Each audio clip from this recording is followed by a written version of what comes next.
Ils ont mis le feu au dernier festival de Cannes. Le staff Banda Bilili a fait l'ouverture de la quinzaine des réalisateurs. Ce groupe de musiciens paraplégiques venus de République démocratique du Congo était venu présenter Banda Bilili, un documentaire qui raconte leur incroyable parcours qui les a menés des rues de Kinshasa au club branché de Copenhague. Un documentaire réalisé par Renaud Barré et Florent de la Tullet, si je ne me trompe pas. Bien. Donc le film sort le 8 septembre en Europe et c'est pour ça que vous êtes là. Donc Renaud Barré, merci vraiment d'être venu. Merci. Alors ce film, c'est une aventure que vous avez vécue ensemble puisque tout a commencé en 2004.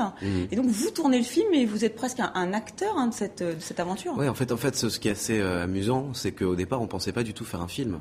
Bizarrement, en fait, quand on les a rencontrés, ils étaient sur leur coin de trottoir en train de faire la manche et de jouer. Et on a tout de suite voulu les enregistrer, faire un album. Ça a été ça notre première envie, quoi. Et c'est qu'au bout de 3 ans qu'on a réalisé qu'on avait filmé de l'intérieur la vie d'un groupe d'outsiders absolus en route vers le succès et qu'on a décidé que tiens, on allait peut-être faire un film, mais ça c'était pas intentionnel au départ. C'est ça vous aussi. Les avez poussés aussi, vous faites partie intégrante de cette aventure. À partir du moment où effectivement on s'engage à leur côté, où ils nous adoubent presque, ils nous ont dit vous serez nos producteurs, avec vous on va devenir le groupe d'handicapés le plus célèbre du monde.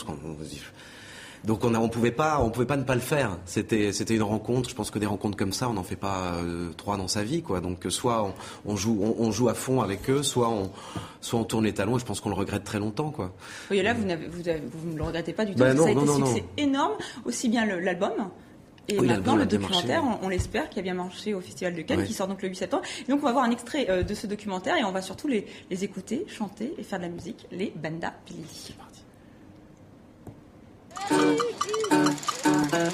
Nalala natokara lupemba na pe adikisi lupemba yanga nayo na ye nzambe bapeta bakulu mwana mobali basekaka ete keba na lupemba il n'est jamais trop tard na la vie tandele nakozwa nalala natokara lupemba na pe adikisi lupemba yanga nayo naye nzambe apeta bakulu mwana mobali basekaka ete keba na lupemba il n'est jamais trop tard na la vie nakozwa lokola bango la vie ya mwana mobali basekaka yango te ezalaka kaka boye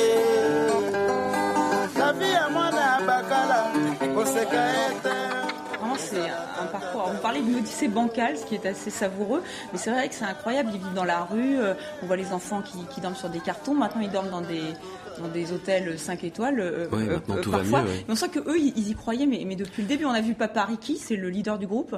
Lui, il y croit depuis le début. C'est extraordinaire. C'est vrai que nous, quand on les a rencontrés, c'était ça. Enfin, il y avait cette espèce de détermination. Alors, on peut se demander aussi si c'est justement pas parce que les gens vivent une vie tellement compliquée qu'eux aussi ils se persuadent jusqu'à l'aveuglement que ça va marcher. Mais en fait, non, il y avait vraiment quelque chose de très prophétique dès le départ quand ils nous ont dit, vous allez voir, on va percer le plafond.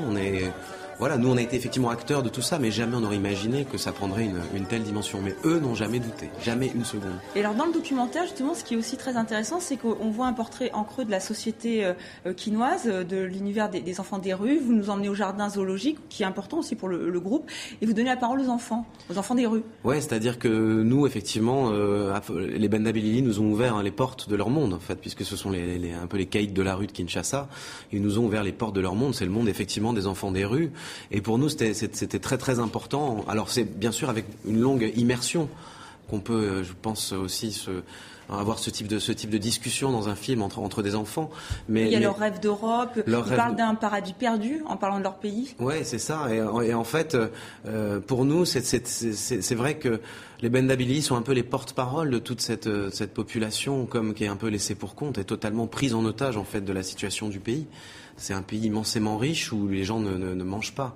Donc il y a une espèce de paradoxe autour de ça. Et tous ces gens qui sont sur le trottoir du Banda Bilili sont vraiment complètement fascinés par la musique du staff Benda Bilili, quoi. Il y a aussi une sorte de revanche aussi. Vraiment, pour eux, c'est l'espoir de. Oui, pour eux, c'est l'espoir. Enfin, et le fait qu'effectivement, justement tous les musiciens soient en plus des paraplégiques, c'est-à-dire qu'ils cumulent tout un tas de difficultés de base dans la vie. Le fait que ce groupe arrive à un petit peu à avoir une reconnaissance internationale pour les gens de la rue, pour tous ces gens de Kinshasa, c'est une victoire par procuration presque. Et vous vous focalisez donc sur deux personnages, enfin un personnage de personne, Papariki, donc qui est vraiment une forte tête, c'est lui qui gère le groupe de main de fer. Et il y a Roger aussi. Alors lui, c'est la génération qui vient après, c'est un enfant. C'était une évidence pour vous de vous focaliser sur ces deux personnes-là? Très vite, parce que c'est Ricky, effectivement, c'est le papa du groupe, la volonté, la personne qui est la détermination, c'est sa vision. C'est lui qui a dit on va faire un orchestre handicapé, un jour on y arrivera.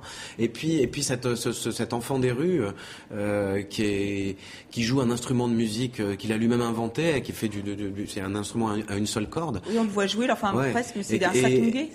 C'est un satongé et qui mendie avec ça sur les marchés de la ville pour récolter un peu d'argent. Et effectivement, quand Ricky rencontre cet enfant, il voit en lui tout de suite un grand musicien. Il le dit aussi de façon assez prophétique. 5 ans avant, il dit ce gamin va faire des grandes choses. Et ils ont tous fait des grandes choses, puis ils sont même allés au Japon. Et l'aventure continue si vous voulez aller aux États-Unis avec eux. Alors après, ça c'est vraiment des projets qui, pour le moment, on a surtout envie qu'ils vivent leur vie d'artiste maintenant. Et puis je pense que de part et d'autre, on se dit qu'il y a quand même une partie du deal qui est réalisée. On a réussi en fait quelque chose ensemble, ce qui est assez merveilleux. Oui, on a l'impression, en regardant le film, on se dit que c'est presque miraculeux. Ça vous a changé vous, ça les a changés eux? Alors. Nous, ça nous a changé forcément parce que, bien sûr, on fait pas partie de leur monde, faut pas se leurrer. On était avec eux, on n'était pas des leurs. Faut pas croire que. Mais nous, effectivement, on a vraiment changé. Je pense, de toute façon, n'importe qui changerait. Eux, en revanche, ce qui est assez amusant, c'est qu'ils n'ont pas changé. C'est que ils ont côtoyé l'Europe, ils se sont retrouvés dans des design hotels en Suède, sur le toit de Hilton à Cannes, devant une armada de photographes, dans des conditions qui étaient vraiment l'opposé de ce qu'ils connaissent, mais ils n'ont jamais perdu la boule, quoi. C'est ça qui est. Ils restent tout à fait simples et pour eux c'est un passage et de toute façon, ils n'ont jamais douté qu'il serait là. Donc maintenant, il y a juste l'épouse de Papariki qui l'attend toujours. Et il a 4 enfants quand même. Ils ont tous plein d'enfants. Maintenant, tous les enfants vont à l'école. Ils ont tous des maisons. Donc c'est très concret en fait ce qui s'est passé pour eux. Ils sont plus dans la rue. Voilà, ils sont plus dans la. Et ils sont réussis comme il le dit dans ses chansons. Comme ils le disent au début du film. Donc voilà. Et donc je vous invite tous vraiment à aller voir votre film Renaud Barré, parce que vraiment c'est une aventure humaine et c'est un petit miracle. Donc c'est les Benda Bilili. Ça sort le 8 septembre en Europe et notamment en France. Merci d'être venu. Merci beaucoup. Et avant de nous